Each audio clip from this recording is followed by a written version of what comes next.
এখন তো প্রায় প্রতিদিনই বৃষ্টি হয়, প্রচুর পরিমাণে বৃষ্টি হয়। ছাদে পানি ছাড়াতে না আসলে পুকুরের মতো হয়ে যায়।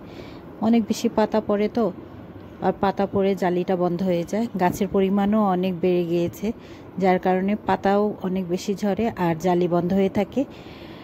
তো প্রতিদিন এসে পানি না ছাড়ালে দেখা যায় যে ছাদের এই অংশটা বিশেষ করে পুকুরের মতো হয়ে যায়, আর বেশ কিছু গাছও পড়ে যায় প্রতিবারই বৃষ্টি হলে।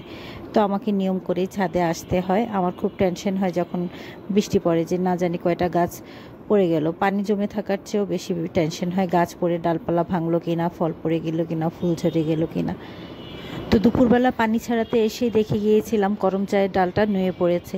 এই যে একটা লাঠি দিয়ে বাঁধা ছিল করম চায়ের একদম বড় ডালটা উপরে যেটা, সেটা তো বাতাসে ডালটা নুয়ে পড়েছে, লাঠিটা পড়ে গিয়েছে। আমি অনেক চেষ্টা করেও আসলে লাঠিটা উঠাতে পারিনি, যেহেতু গাছে অনেক কাটা, সাহস পাচ্ছিলাম না। তারপরে একটু চেষ্টা করলাম যে ডালটা উঠিয়ে দেওয়া যায় কি না। চিন্তা হচ্ছিল যে ফলগুলা ঝরে যাবে কি না, যেহেতু বাতাসও হয়। আর কেমন জানি নুয়ে পড়েছে। এই যে এই ডালটা আমি ওঠানোর চেষ্টা করেছি, তো আমার পক্ষে আর সম্ভব হয়নি। তারপরেও চেষ্টা করেছি। তো করম চা গাছটা তো উঠাতে পারলাম না। চিন্তা করলাম যে কিছু সবজি নিয়ে যাই, দেখি কি কি শাকটাক হলো টলো। এদিকে মিষ্টি কুমড়া গাছ অনেক বেশি পরিমাণে হয়েছে, যদিও আমি একটাও বিচি দিয়ে যে গাছ লাগানো বা চারা করা সেরকম করিনি। আপনারা যারা আমার ভিডিও দেখেন সবসময় তারা জানেন যে আমি সবজির খোসা দিয়ে মাটি তৈরি করি।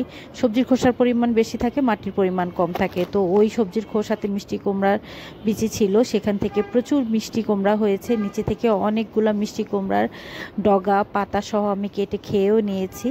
আজকেও কিছু নিয়ে যাব। আর এই যে কলমি শাক হয়েছে, কলমি শাকগুলার বয়স 1 মাসেরও কম।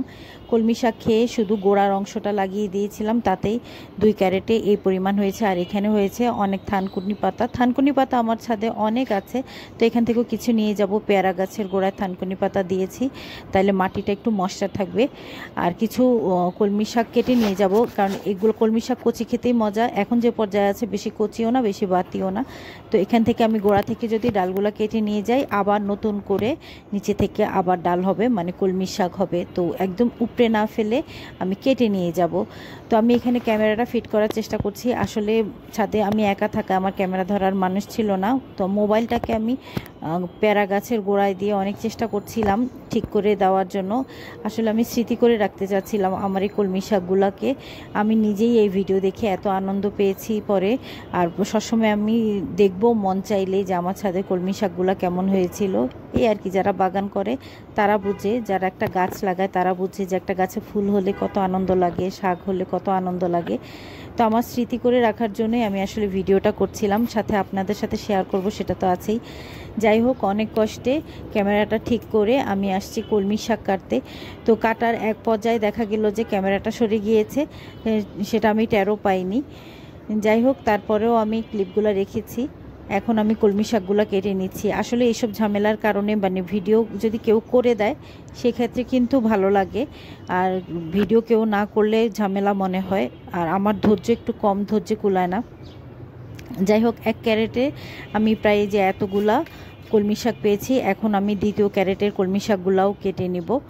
কলমি শাক দিয়ে চিংড়ি মাছ দিয়ে রান্না করব। কলমি শাকের সাথে কিছু আলু পাতার শাকও নেব। তো আলু পাতার শাকগুলো আসলে ভিডিও করা হয়নি, এসেই আমি প্রথমে আলু পাতার শাকগুলো কেটে ফেলেছি। পরে মনে হচ্ছিল যে একটু ভিডিও করে দেখিয়ে নিলেও পারতাম আসলে। যাই হোক, কোনো এক সময় আলু পাতার শাকগুলোও ভিডিও করব, কারণ আলু পাতার শাকও আমি গোড়া থেকে উপড়ে ফেলিনি, উপর থেকে শুধু মাথার সাইডগুলাই কেটে নিয়েছি। আবার নিচে থেকে নতুন করে আবার পাতা গজাবে, ডাল গজাবে। তো নিশ্চয়ই একদিন ভিডিও করব। তো আমি এখন দ্বিতীয় ক্যারেটের কলমি শাকগুলাও কেটে নিচ্ছি। জানি হয়তো কিছুই বোঝা যাচ্ছে না, অনেকের কাছে বিরক্তও লাগতে পারে, কিন্তু আমার কাছে পরবর্তীতে দেখতে খুব ভালো লাগবে। আর আমি আমার নিজের জন্যই আসলে এই ভিডিওটা করেছি। আর এই শাকগুলো কাটতে আসলে আমার মায়া লাগছিল। আরও অনেক আগে আমার শাশুড়ি কেটে নিতে বলেছিল যে কচি কলমি শাক খেতে নাকি অনেক মজা, কিন্তু আমি কাটিনি। আমার আসলে মায়া লাগছিল, নিজের হাতে যত্ন করা গাছ, প্রতিদিন এসে পানি দিয়েছি। আর কলমি শাক আর আলু পাতার শাক দুইটাকে সমানভাবে কুচা করে নিব। পেঁয়াজ মরিচের পরিমাণ একটু বেশি করে দিয়ে, সাথে অবশ্যই চিংড়ি মাছ দিতে হবে। চিংড়ি মাছ না দিলেও হয়, তবে চিংড়ি মাছ দিলে শাকটা খেতে বেশি মজা হয় আর কি। তারপর ভাজি করে নিব শুকনা শুকনা করে। তো এই হচ্ছে আজকে কলমি শাকের আর আলু পাতা দিয়ে চিংড়ি মাছের রেসিপি। নিজের গাছের নিজের হাতের যত্ন করা কলমি শাক খাবো আজকে, আনন্দই লাগছে। সাথে কিছু থানকুনি পাতা তুলে নিলাম। থানকুনি পাতা দিয়ে কাঁচা কাঁঠাল দিয়ে রান্না করব আগামীকাল। আর সাথে দিব হচ্ছে মিষ্টি কুমড়ার ডগা। মিষ্টি কুমড়ার পাতা ডগা কাটার সময় দেখলাম যে একটা ডালিম ফল পেকে আছে, তো ডালিমটাও ঝরে যাবে, তাই ছিঁড়ে নিলাম। আর মিষ্টি কুমড়ার পাতা সহ কিছু ডগা কেটে নিলাম, এটাও কাঁঠালের তরকারিতে দিব। তো আজকের ছাদ বাগানের থেকে আমার এই সবজিগুলো পাওয়া, এখন আমি এগুলো নিয়ে চলে যাব শাকগুলো নিয়ে। তো এতক্ষণ আমার ভিডিওটা দেখার জন্য সবাইকে ধন্যবাদ।